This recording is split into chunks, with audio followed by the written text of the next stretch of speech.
मंगलवार दिन 1 घंटा समय बौद्ध कचेरी पड़िया जिलास्तरीय मत्स्य और प्राणी संपद मेला उद्घाटित हो जाइछि।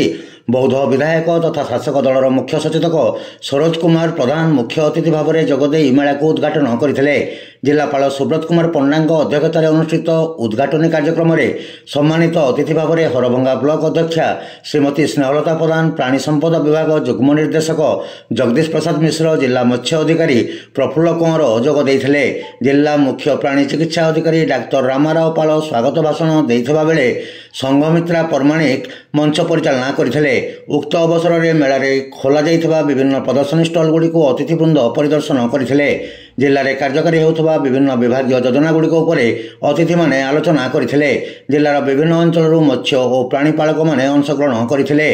सफल मत्स्य चाषी और गोपालकଙ୍କୁ ଏହି अवसर में संबर्धित करा जिबा सहित अर्थराशि देई पुरस्कार प्रदान करा जाइथिला।